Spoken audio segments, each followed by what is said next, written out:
BBA, BCA, BCom computer కోర్సులో 100% placement లభించే ఏకైక డిగ్రీ కాలేజ్ కూకట్పల్లిలోని I3 degree college 8367215215. Welcome to Suman TV. మా సుమన్ టీవీ ప్రేక్షక మిత్రులందరికీ కూడా శుభాకాంక్షలు. వారాహి కందదీపం. వారాహికి ఈ వారాహి అమ్మవారి యొక్క పూజ ఈ మధ్య చాలా అన్ని చోట ఆశైతి హిమాచలం పెరిగింది చూసారా. ఆ దీపాన్ని ఎలా పెట్టొచ్చు అంటే, ఆ దీపంలోనే అమ్మవారిని ఆవాహనం చేయవచ్చు. ఫోటో ముందు కానీ విగ్రహం ముందు కానీ ఈ కంద దీపాన్ని పెట్టవచ్చు. కందగడ్డను శుభ్రంగా కడిగి పసుపు కుంకుమతో అలంకారం చేయాలి. కొంచెం ఆ కోసిన చోట కొంచెం దీపం వచ్చేలా కొంచెం గుంత తీసుకొని అందులో నెయ్యి పోసి దీపం పెట్టాలి. కంద దీపం పెట్టిన సమయంలో మామూలు దీపం కాకుండా రెగ్యులర్ దీపం కూడా ఒకటి పెట్టాలి. కంద దీపంతో పాటు నార్మల్ దీపం కూడా ఒకటి పెట్టాలి. అమ్మవారికి ధూపదీప నైవేద్యం సమర్పించాలి.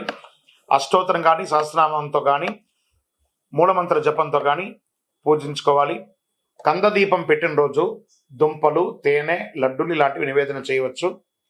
కంద దీపం మరుసటి రోజున అదే కందను ప్రసాదంగాను వంట చేసుకొని తినవచ్చు. కంద తినని వారు గోవుకి తినిపించవచ్చు. ఇలా ప్రతి శుక్రవారం రాత్రి చేస్తే మీకు ఉన్న ఆటంకాలన్నీ తొలగిపోయి ఐశ్వర్యం సంకల్పిస్తుంది.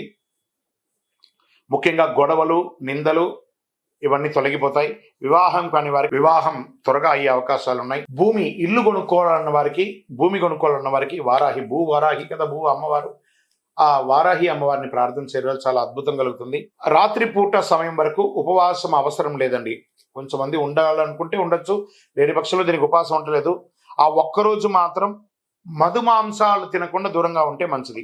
సాయంత్రం పూజ మొదలుపెట్టే సమయానికి మళ్ళీ చక్కగా పళ్ళు దొమ్ముకొని దంత సేవనంతా చేసుకొని తలస్నానం చేసి పెట్టుకుంటే చాలా మంచిది. మన శరీరంలో దుర్గంధం రాకూడదు. ఈ దీపం వెలిగించినప్పుడు చినిగిన బట్టలు ధరించకూడదు. అసహనం ఏదైనా కూర్చోలేని ఇబ్బంది కలిగే అసహనంగా కూర్చోకూడదు. మంచి ఆసనం వేసుకొని కూర్చోవాలి. పూజ మధ్యలో ఫోన్ లాంటిది వస్తే ఆపి మాట్లాడడం లాంటిది అంతా చేయకూడదు. ప్రదోష కాలం సంధ్యా సమయంలోనే ఈ పూజను చేయాలని చెప్పడం చాలా విశేషం. ఎవరైతే ఈ యొక్క వారాహి కంద దీపం వెలిగిస్తారో వాళ్ళ జీవితంలో అద్భుతాన్ని సాధిస్తారు. విజయవస్తు.